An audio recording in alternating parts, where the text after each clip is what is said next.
দয়াকে এবাৰে মায়াকে সেইবৰে মন ঐশ্য নিজ জাতিভেদ একোৱে ধন সোণ ঐশ্বৰ্য বিভূতি নাই যিজনাৰ অভিলাষ সেই জনা দেৱাদিদেৱে মহাদেৱক অৱজ্ঞা নকৰিবা তুমি ক্ষুদ্ৰ কাৰণ এবাৰে আৰু শুনা শুনা শুনা জগতৰে কল্যাণৰ সপোন শৌচাটো অমৃত পৰিত্যাগ কৰি হলাহল বিষ পান কৰি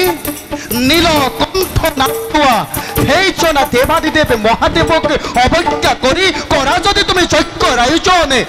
সম্পাদিত হ'ব জানো তোমাৰ এই যজ্ঞ দেৱাঋষি যজ্ঞ কৰ্তা নিজে মই দক্ষ প্ৰজাপতি কিবা দৰে মহাযজ্ঞ মোৰ হ'ব সম্পাদিত এই কথাৰ আপোনাৰ নহয় বিবেচ্য কাৰণ মাত্ৰ স্পষ্টভাৱে কৰক প্ৰকাশ ল'বনে নলয় মোৰ অতিথি নিমন্ত্ৰণৰ ভাৰ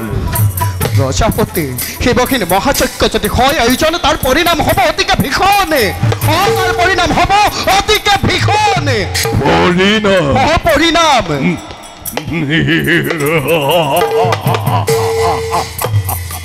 দেৱাঋষি পৰিণাম চিন্তা কৰে মূৰ্খাই কেৱল পৰিণামে চিন্তা কৰে দুৰ্বলীয়ে কেৱল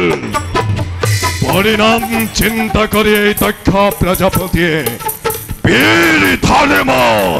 নিদিয়ে বিসৰ্জন শুনক দেৱাঋষি এটা কাংক্ষী হোৱা যদি মোৰ প্ৰতিপাত নকৰি শুনক মোৰ মনৰ কামনা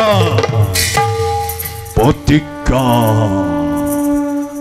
দেৱাঋষি প্ৰতিজ্ঞা কৰিছো মই তব সমীপত নাৰাখিমি শিৱৰ নাম মই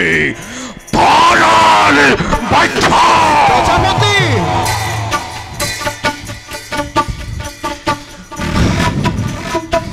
তোমাৰ অতিথি নিমন্ত্ৰণৰ ভাৱ মই সাদৰেৰে কৰিলোঁ গ্ৰহণ কিন্তু কি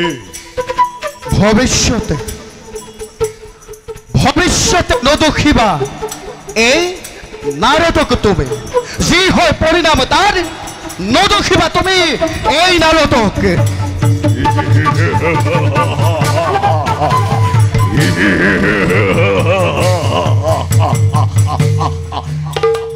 প্ৰতিশোধ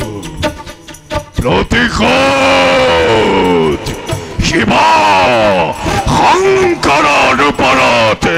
ল'ম মই ভীষণ